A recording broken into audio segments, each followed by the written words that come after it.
So I've always been someone who liked going to the gym. I've been going to the gym since I was 16 years old, but I only knew how to do things one way. I grew up in a household with where my dad was a power lifter and it was Olympic lifts till you die and you're getting as big as you can get, and that's the way to do it. And as I've gotten older and things and started to hurt things from time to time from trying to do a little too much, I've wanted to change it, but I never had the knowledge or the source of information to be able to lean on. Like you go on the internet and you can really find anything you want from anyone you want. So if you're trying to validate incorrect information, you can do that on the internet. It's very easy. So I just decided I wanted to get everything dialed in. I wanted to be leaner. I wanted to be more nutritionally confident and sound. And that's where I found you. Awesome. What were you struggling with before you joined? So for me, it was the things I was really struggling with was finding the motivation because again, like as much as I talked about wanting to lose the weight, as much as I talked about as wanting to get leaner and stronger, I didn't know how. Regardless of even being in the gym, I found myself falling into old habits and doing the same things I was doing over again. So I wasn't losing weight and I was taking 2, 3 minutes in between sets and doing things like that. So I wasn't putting an emphasis on anything cardiovascular. So it was really hard for me to drop any weight. And like I'm getting even bigger, and like it just wasn't, it was going in the wrong way that way because I didn't know how to work out effectively. And nutrition, like I know I've done some fad diet things in the past and had various degrees of success and failure in that, and I just didn't know what my target should be. Because again, like you can look it up on the internet, but unless you really know what you're doing or you have that basis of information, it's really hard to lock down what that should be. And getting both of those things and having someone accountable in my ear being like, hey man, this is what slipped. You need to do this. You need to so it really those things were major pieces for me that once they fell into place, I could just go. I think back to our conversation at the beginning. The why is always a big one for me, and people want to know the why. Like you can have all the information, but it's if you have a little bit of this is why I'm doing this, this is why we're eating this way, this is why you're specifically eating this way. You really took that and ran in terms of okay, I have the information, but also I have the motivation to know why I'm doing it. Yeah, for sure. Having my daughter over COVID and like putting weight on, I'm sure a lot of people did during COVID, like putting that weight on and then not really having the tools to get it off. And then having my son almost 2.5 years later, like it put me in a place where, like I said, I was 250. I weighed in this morning at 222, and that's even higher than I want it to be, but that's just because I'm vain about that. But it's a great place to be.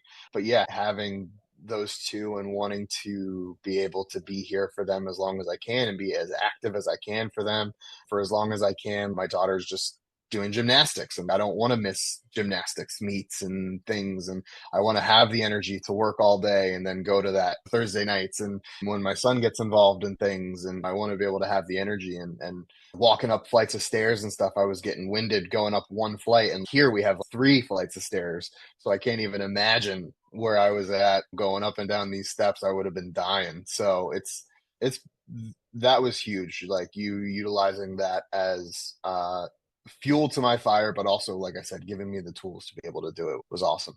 But like whenever we locked in, hey, we're gonna do this, within a couple days, I was at 24 hours, 48 hours, I had like a list of these are options for you. These are things you can eat. This is what a good day looks like for you.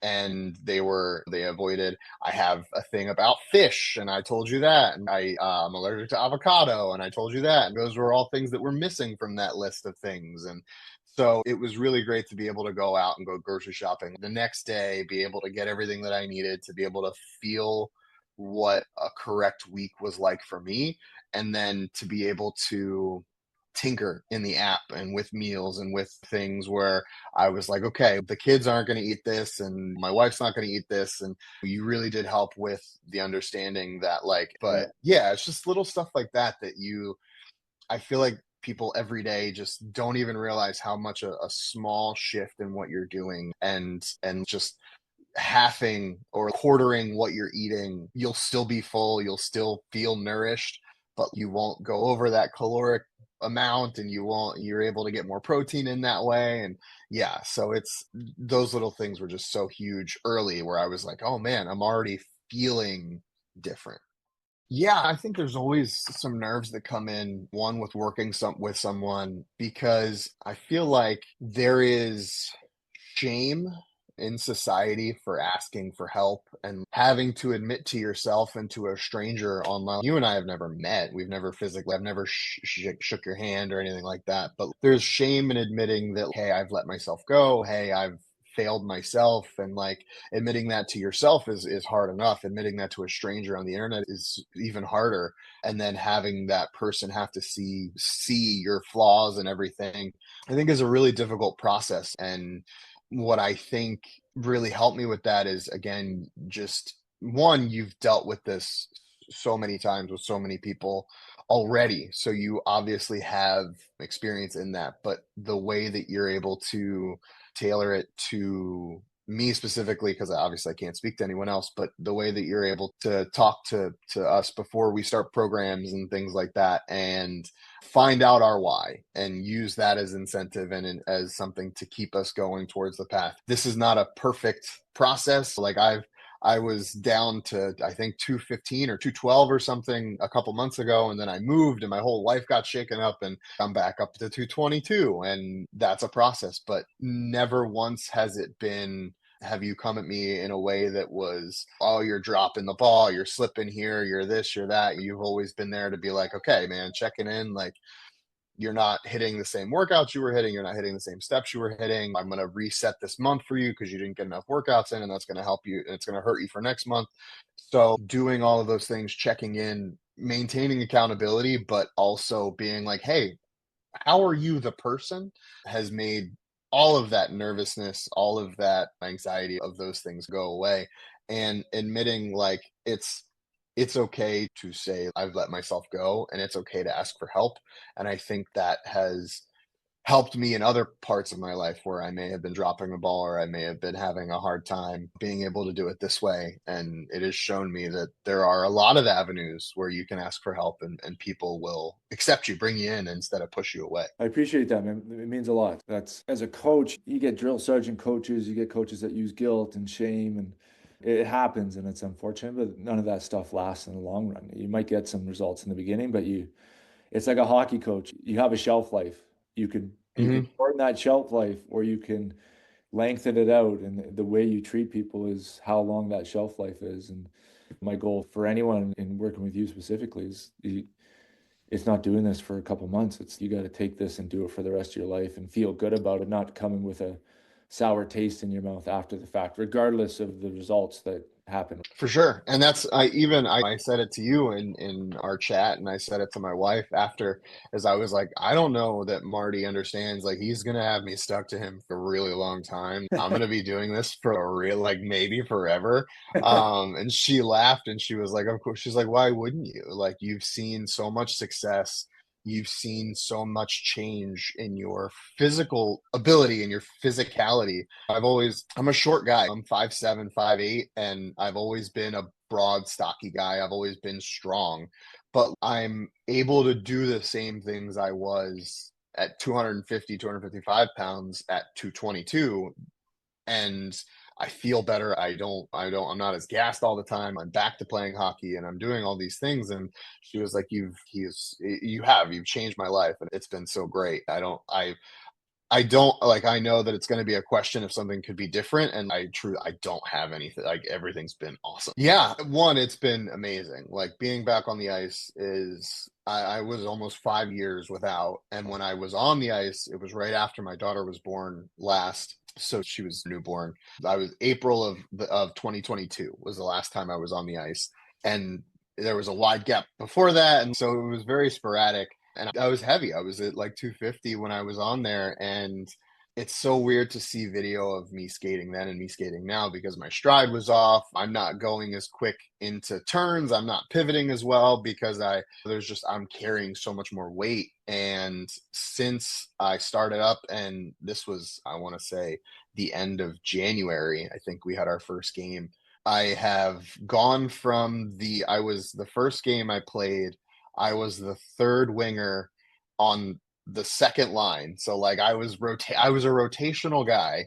because they had never seen me play. They just were like, "Hey man, we need a body." And I was like, "Cool." And I like came out. And then last game I was the first line center. I took the captain spot. He wasn't stoked about that, but it's been great. And like the thing that has meant the most to me in doing it is my wife got to see me play the other day, and the team got spanked, but she was like, "You look so different than." She never got to see me play in high school and like when I was young and Yeah. fit. So she was like, you look faster, you look more direct, like you're not sucking wind." When we played, and that was in Florida, she was like, you just looked like you were dead. Like after a shift, you were just like, and I don't, and maybe right after the shift, I'm like trying to catch my breath. 45 seconds, a minute later, I'm like, okay, I'm ready. Let's get back on the ice. Let's do it again.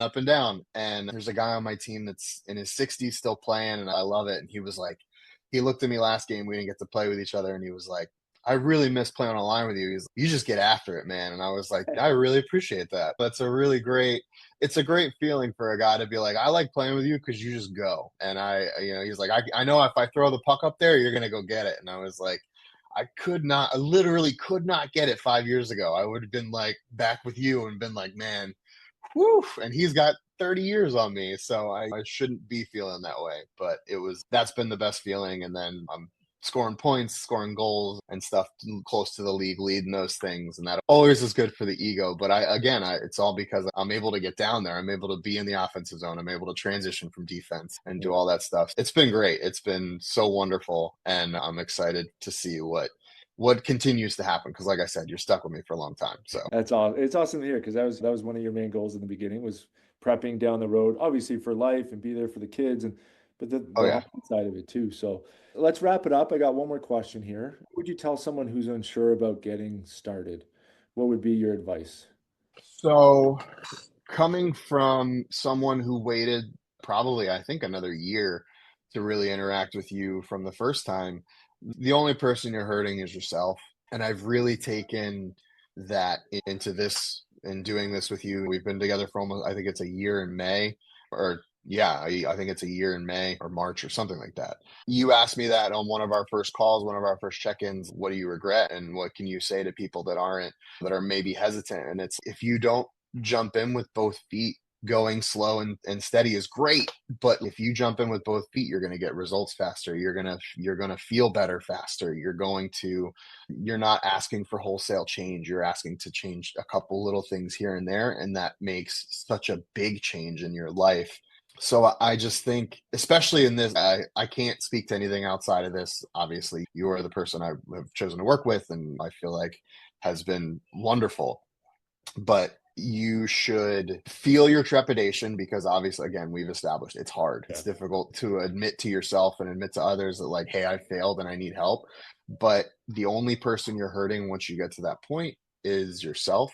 And if there is one person that I would say to put your faith in and put your trust in and to help you get where you want to be, it's you, because it has been such a transformative, like I said, it's been a year, almost. It's not even a full year. I'm down 28 pounds from where I was. I'm moving better. I'm feeling better. We were talking about cold plunging before and sauna and all that stuff would have never even crossed my mind. So it's just been a whole lifestyle change where my wife was pregnant very quickly back to back, and like now she's been inspired to go back to the gym, and she's been doing pilates, and she's been doing this, and she's been doing that, and it is just a trickle down effect, and it helps my family that I'm healthy, and it's going to continue to be that way. And just pull the trigger, do the thing. It's scary, it's hard, it's money's tight for everybody, but like I said, the only person you're hurting is you. And the only way to get better, if you need help, is to get help. That's great advice, man. That's one of the best answers I've gotten and received. And